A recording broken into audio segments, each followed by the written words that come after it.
Son, make sure your servant's towel is bigger than your ego. I want to remind you, cadets, of something as you graduate. Ego is the anesthesia that deadens the pain of stupidity. Ego is the anesthesia that deadens the pain of stupidity. Pride is the burden of a foolish person. You'll never be a great shipmate. You'll never be a great executive. You'll never be a great teammate if it's all about you. You'll never be a great supervisor or council person if it's all about you. You'll never be a great staff member if it's all about you. Rather, make sure that servant's towel is always big. On President Cropper's bookshelf, in his bookshelf, he has every book from Plato's Republic to Lessons in Leadership by Coach Wooden. John Wooden coached basketball at UCLA for a living, but his calling was to impact people. And with all those national championships, guess what he was found doing in the middle of the week? Going into the cupboard, grabbing a broom, and sweeping his own gym floor. You want to make an impact? Find your broom. Every day of your life, you find your broom. You grow your influence that way. That way you're attracting people so that you can impact them. Final lesson. Son, if you're going to do a job, do it right.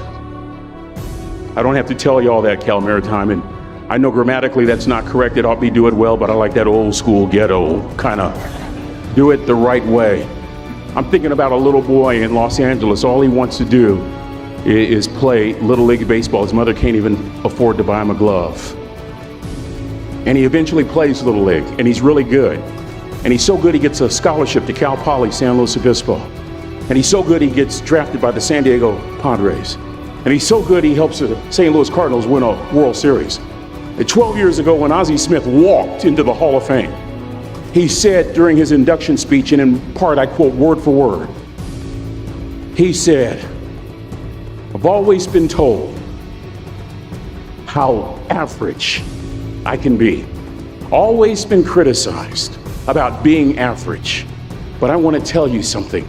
I stand here before you, before all of these people, not listening to those words, but telling myself every single day to shoot for the stars, to be the best that I can be. Good enough isn't good enough if it can be better, and better isn't good enough if it can be best." That's the California Maritime way. Good enough isn't good enough if it can be better. Better isn't good enough if it can be best. Let me close with a very personal story that I think will bring all this into focus. Wisdom will come to you in the unlikeliest of sources, a lot of times through failure. When you hit rock bottom, remember this: while you're struggling, rock bottom can also be a great foundation on which to build and on which to grow. I'm not worried that you'll be successful. I'm worried that you won't fail from time to time. The person that gets up off the canvas and keeps growing, that's the person that will continue to grow their influence. Back in the 70s, to help me make this point, let me introduce you to someone. I met the finest woman I'd ever met in my life. This woman was the finest woman I'd ever seen in my life. There's just one little problem. Back then, ladies didn't like big old linemen. The Blind Side hadn't come out yet. I find out her name is Trina Williams from Lompoc, California, and we're all dancing, and we're just excited. And I decide in the middle of dancing with her that I would ask her for her phone number. Trina was the first one. Trina was the only woman in college who gave me her real telephone number. The next day, we walked to Baskin & Robbins ice cream parlor. My friends couldn't believe it. This has been 40 years ago, and my friends still can't believe it. We go on a second date, and a third date, and a fourth date. We drive from Chico to Vallejo so that she could meet my parents. My father meets her. My daddy, my hero, he meets her, pulls me to the side and says, "Is she psycho?" But anyway, we go together for a year, 2 years, 3 years, 4 years. By now, Trina's a senior in college. So now it's time to propose. So I talk to her girlfriends, and it's California, it's in the 70s, so it has to be outside, have to have a candle, and you have to have, some chocolate. And listen, I'm from the hood. I had a bottle of Boone's Farm wine. That's what I had. She said yes. We get married, we have a few children. Our lives are great. One day, Trina finds a lump in her left breast. Breast cancer. 6 years after that diagnosis, me and my 2 little boys walked up to Mommy's casket. And for 2 years, my heart didn't beat. If it wasn't for my faith in God, I wouldn't be standing here today. If it wasn't for those 2 little boys, there would have been no reason for which to go on. I was completely lost. That was rock bottom. You know what sustained me?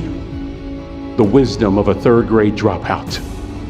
The wisdom of a simple cook from California Maritime Academy. We're at the casket in College Station, Texas. I'd never seen my dad cry.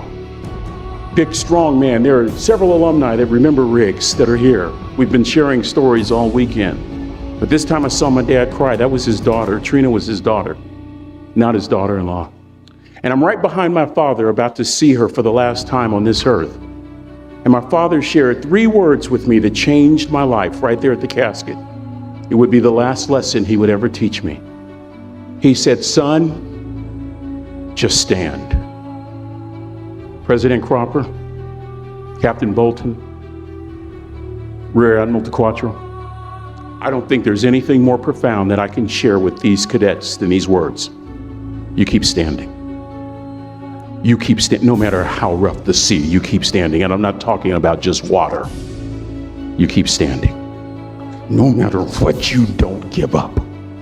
I learned that lesson from a 3rd grade dropout who was a cook at Cal Maritime, who said, "Boy, you keep standing, no matter what." I stood, and a miracle took place. A couple of years later, my heart started to beat again. I'm talking in a group about like this when all of a sudden I spot, first thing Janet did after we got married was she adopted those little boys, fulfilling Trina's last wish that her babies not go through life without a mommy. Let me take you back to 2 days before Trina died. No hair because of chemotherapy, cadets. A tummy pooched out because of a liver no longer working. She weighed about 75 pounds. I'm in the kitchen so I can keep an eye on her in the family room. She's surrounded by pillows. Our then youngest son, Andrew, walks up with a shirt that he wants Mommy to fold. And this is what I hear from Trina. "Andrew, Mama, not always gonna be there. Help you." She was saying goodbye. And I was so moved, I waited for Andrew to leave and I walked over and I sat next to her on the couch. And as clearly as I'm talking to you today, these were some of her last words to me. She looked me in the eye and she said, "It doesn't matter to me any longer how long I live. What matters to me most is how I live." Cadets, I've come here with honor, with bells on, to ask y'all one question. A question that I was asked all my life by a 3rd grade dropout. How you living? How you living? Every day ask yourself that question, how you living? Here's what a cook in the dining center would suggest you to live this way. That you would not judge, that you would show up early, that you'd be kind, that you'd make sure that that servant's towel is huge and used, that if you're gonna do something, you do it the right way. That cook would tell you this, that it's never wrong to do the right thing, that how you do anything is how you do everything. And in that way, you will grow your influence to make an impact. In that way, you will honor all those who have gone before you, who have invested in you, from teachers to grandparents to mom and dad. And when you combine that academic knowledge with that wisdom, oh my goodness, you will change the world. So to the class of 2017, it is with great honor that I say all your life, look in those unlikeliest places for wisdom. Enhance your life every day by seeking that wisdom and asking yourself every night, how am I living? May God richly bless y'all.